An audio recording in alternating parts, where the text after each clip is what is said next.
PM Narendra Modi की अगुवाई में भारतीय सेना खुद को मजबूत करने के लिए लगातार कई कदम उठा रही है।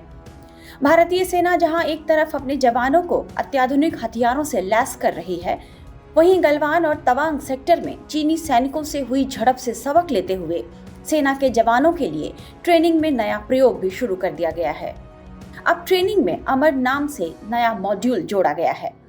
इसमें दिए जाने वाली ट्रेनिंग में जवानों को बिना हथियारों के लड़ना सिखाया जाएगा। सेना का मानना है कि कई बार ऐसी स्थितियां होती हैं जब जवानों को बिना हथियारों के भी दुश्मन से लोहा लेना पड़ सकता है।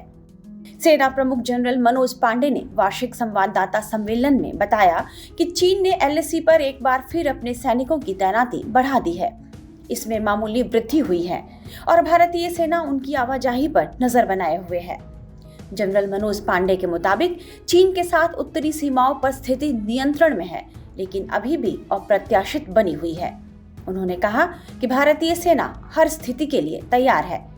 जनरल मनोज पांडे ने बताया कि जवानों को हर स्थिति से तैयार रखने के लिए आर्मी मार्शल आर्ट्स रूटीन यानी अमर से बिना हथियारों के आमने सामने की लड़ाई के लिए जवानों को मार्शल आर्ट सिखाया जा रहा है।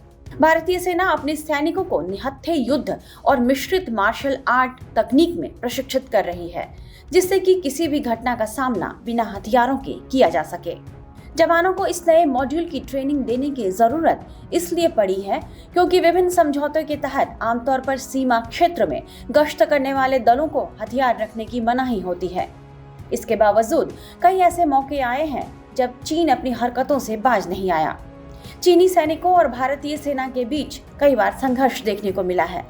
ऐसा ही पिछले साल 9 दिसंबर को अरुणाचल प्रदेश के तवांग क्षेत्र में हुआ, जब भारतीय और चीन के सैनिकों के बीच हिंसक झड़प की बात सामने आई थी। इससे पहले पूर्वी लद्दाख क्षेत्र की गलवान घाटी में 2020 में भारत और चीन के सैनिकों के बीच भी संघर्ष हुआ था, जिसमें 20 भारतीय सैनिक शहीद हुए थे।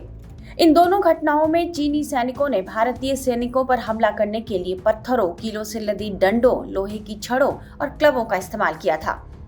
गौर करने वाली बात यह है कि यह दोनों संघर्ष बिना हथियारों के हुआ। इसलिए भारतीय सेना मानती है कि बिना हथियार के युद्ध लड़ने में दक्षता विशेष मौकों के लिए महत्वपूर्ण हो सकती है। मिली जानकारी के मुताबिक नए ट्रेनिंग मॉड्यूल में जूडो, कराटे और क्राव मागा जैसी विभिन्न मार्शल आर्ट तकनीकों से लिए गए 15-20 अलग अलग युद्धाभ्यास शामिल हैं।